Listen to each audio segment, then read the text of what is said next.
Hello friend, कैसे हैं आप सब। आशा करता हूं कि अच्छे होंगे। फ्रेंड्स, आज की इस वीडियो में कुछ सीटेट के प्रश्नों को हमने लिया है। वो इसलिए कि टैग वर्ड के माध्यम से उसको हल करने का प्रयास करेंगे।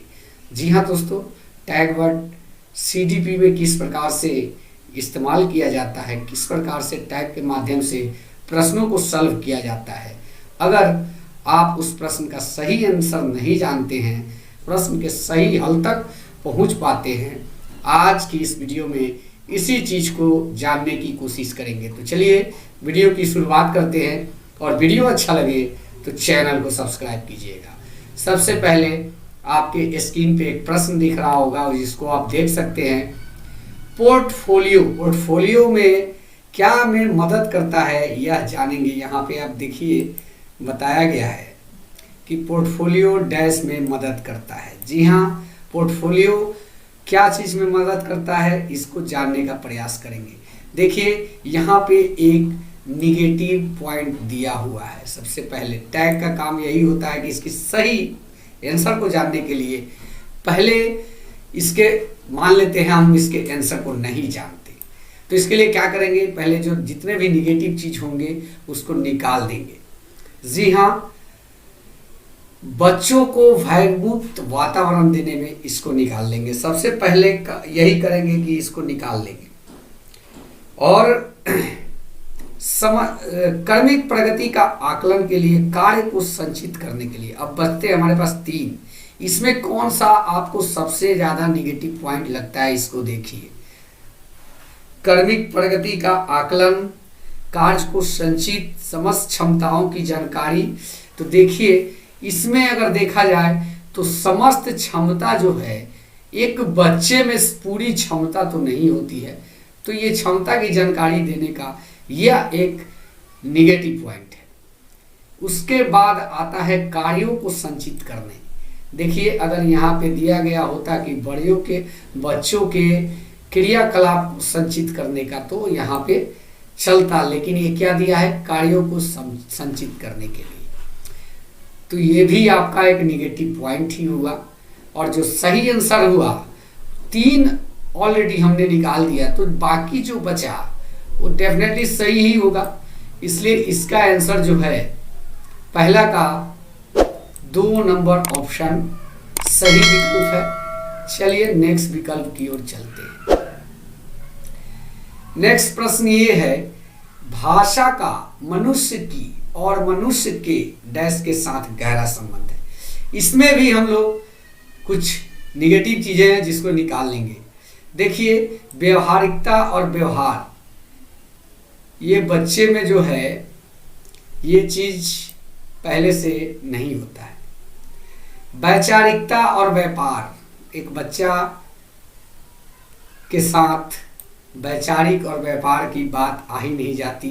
इसमें भी अस्मिता है लेकिन व्यापार जोड़ दिया गया है, तो ये भी नहीं होगा।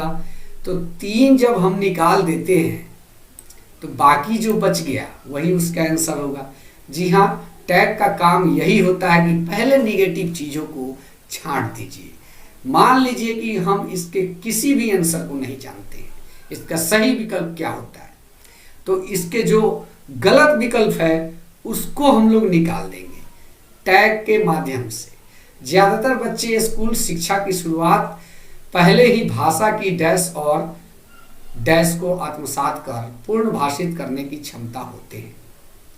देखिए जटिलताओं और मानकों, किसी चीज को तो मापना है नहीं, तो ये मापन वाला पहले निगेटिव पॉइंट हो जाएगा। जटिलताएं और नियम, ये भी जो है, क्योंकि नियम इसमें जोड़ दिया गया है और जटिलता भी निगेटिव ही पॉइंट है।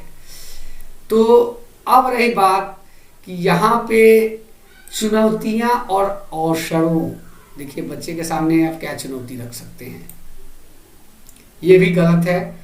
चुनौती और प्रचलनों को आत्मसात कर पूर्ण भाषित करने की क्षमता कर रखते हैं, क्योंकि प्रचलन का मतलब यह हुआ कि अपने घर के प्रचलन, अपने समाज के प्रचलन के हिसाब से ही चुनौतियों को सामना करके आत्मसात करते हैं, सीखने का प्रयास करते हैं। प्राथमिक स्तर पर पढ़ाने वाली सुनीता अपनी कक्षा के बच्चों को प्रतिदिन एक कहानी पढ़कर सुनाती है और उस पर चर्चा करती है। आप इस कक्षा के बारे में क्या कहेंगे? तो यहां भी हम लोग टैग के माध्यम से ही सॉल्व करेंगे।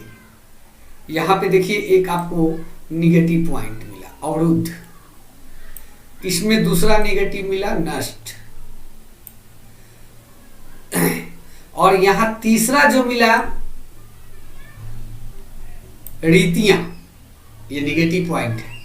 रीति रिवाज को शिक्षा के साथ नहीं जोड़ सकते हैं। रीतियों को निभा रही है, शिक्षक धर्म को निभा रही है, ऐसा कुछ नहीं होता है। तो बाकी जब 3 निकाल दिए तो जो इसका सही आंसर बचेगा ए नंबर ऑप्शन इसका सही आंसर होगा, क्योंकि पढ़ने और मौखिक अभिव्यक्ति का विकास होता है। किस लिए? कहानियां डेली पढ़कर सुनाती है और उस पर चर्चा करती है, तो स्वाभाविक है कि पढ़ने के साथ साथ मौखिक अभिव्यक्ति का भी विकास हो रहा है। चलिए नेक्स्ट प्रश्न के बारे में जानते हैं। पढ़ने की कुशलता में सर्वाधिक महत्वपूर्ण है, यहां भी टैग के माध्यम से ही करेंगे। तीव्र गति, ये नहीं होगा, तेज बोलना महत्वपूर्ण नहीं है। उच्चारण से शुरुआत, ये भी नहीं होगा, क्योंकि बच्चा शुद्ध तो नहीं बोल सकता उच्चारण के साथ। पढ़ने की कुशलता जब सीख रहा है तब, तो ये नहीं होगा। शब्द पढ़ना, देखिए जब तक आप बच्चे को, ये क्या पूछ रहा है, पढ़ने की कुशलता का सर्वाधिक महत्वपूर्ण, तो पढ़ने की कुशलता का सर्वाधिक महत्वपूर्ण आपका जो होगा अर्थ निर्माण होगा। ये सभी ऑप्शन गलत है। उच्चारण, तीव्र गति, ये सारे ऑप्शन गलत है। नेक्स्ट प्रश्न पे चलते हैं। भाषा के माध्यम से बच्चों का ज्ञान क्षेत्र भी विस्तृत होता है, जिनमें सर्वाधिक योगदान होता है। किसका? विभिन्न प्रकार की कविताओं का, विभिन्न प्रकार की सांस्कृतिक गतिविधियों का, समाचार पत्र पत्रिकाओं का, बाल साहित्य पुस्तकों का। क्या कर रहा है? भाषा के माध्यम से बच्चों का ज्ञान क्षेत्र भी विस्तृत होता है, जिनमें सर्वाधिक योगदान किनका होता है। तो यहाँ पे 6 नंबर का आप अपने हिसाब से देखिए यहाँ पे जो दिख रहा है ये तो ऑप्शन चलेगा ही नहीं। समाचार पत्र और पत्रिकाओं का तो हम इसमें से पहले वैसे ऑप्शन को निकाल देंगे जो कम प्रभावपूर्ण है, और विभिन्न प्रकार की कविताओं का, इस 2 को हम पहले निकाल देंगे क्योंकि यह प्रभाव नहीं छोड़ रहा है। बाकी जो है 2, विभिन्न प्रकार की सांस्कृतिक गतिविधियां और बाल साहित्यों का, तो इनमें से सबसे ज्यादा सफिशिएंट कौन दिख रहा है आपको बच्चे के ज्ञान क्षेत्र के विस्तार, मतलब उसको विस्तृत करने का, ये आप बताएं। तो देखिए बच्चे का ज्ञान क्षेत्र विस्तृत होगा, सर्वाधिक महत्वपूर्ण योगदान जब होगा तो वो होगा बाल साहित्य पुस्तकों का। विभिन्न प्रकार की सांस्कृतिक गतिविधियां में उनका नहीं होगा। ऐसा नहीं है कि कभी कभी बड़ा ऑप्शन देख के आदमी बड़ा को मार देता है, लेकिन ऐसा जरूरी नहीं कि बड़ा ऑप्शन सब समय सही हो। तो देखिए नेक्स्ट प्रश्न पे आते हैं। नेक्स्ट प्रश्न है, प्राथमिक स्तर पर भाषा सीखने सिखाने की पहली शर्त क्या होगी? बाल साहित्यकारों की साहित्य, देखिए ये क्या कर रहा है, प्राथमिक स्तर पर, यानी कि जब बच्चा 1 to 5 यानी 1 में गया उस समय बाल साहित्य का योगदान नहीं होगा। चार्ट पोस्टर से सुसज्जित कक्षा, ये भी नहीं होगा। सरल पाठ पुस्तक नहीं होगा। वहां भाषा कैसे सीखेगा? निवेश, समृद्ध संप्रेषण का वातावरण जब बनेगा तो भाषा सीखने सिखाने की पहली शर्त यही होगी। चलिए नेक्स्ट प्रश्न।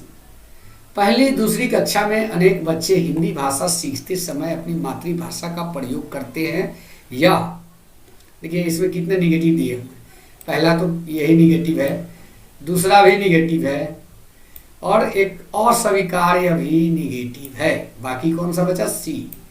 तो यह स्वीकार्य है, मातृभाषा का प्रयोग स्वीकार्य है। चलिए नेक्स्ट प्रश्न पे आते हैं। रूपा चौथी कक्षा में पढ़ाती है, उन्होंने गुजराती लोक कथा मुफ्त पढ़ाने के बाद बच्चों से पूछा कि उनकी भाषा में आदर के लिए किन शब्दों का प्रयोग किया जाता है। जैसे गुजराती भाषा में भाई को बेन कहा जाता है। तो रूपा का उद्देश्य क्या था यह पूछने का, यही प्रश्न पूछता है। तो देखिए यहाँ भी हम लोग थोड़ा निगेटिव को निकाल देंगे। सभी बच्चे को अवसर देना, ये तो कम महत्वपूर्ण है।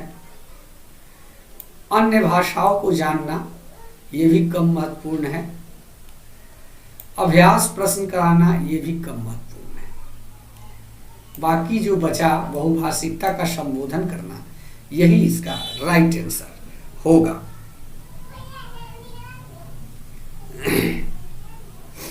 अब चलिए आते हैं प्रश्न संख्या 10 पे। भाषा अर्जन क्षमता सिद्धांत से किनसे संबंधित है? तो जैसा कि आप जानते हैं, अगर नहीं मालूम है तो कैसे करेंगे। पियाजे जो है संज्ञानात्मक विकास के क्षेत्र के लिए जो कुछ अपना थॉट्स दिए हैं, वाइगोत्स्की सामाजिक विकास के क्षेत्र के लिए दिए हैं, स्किनर आप जानते ही हैं, और चामोस्की जो है भाषा अर्जन के सिद्धांत को दिए। तो नॉम चॉम्स्की जो है भाषा अर्जन सिद्धांत से संबंधित है।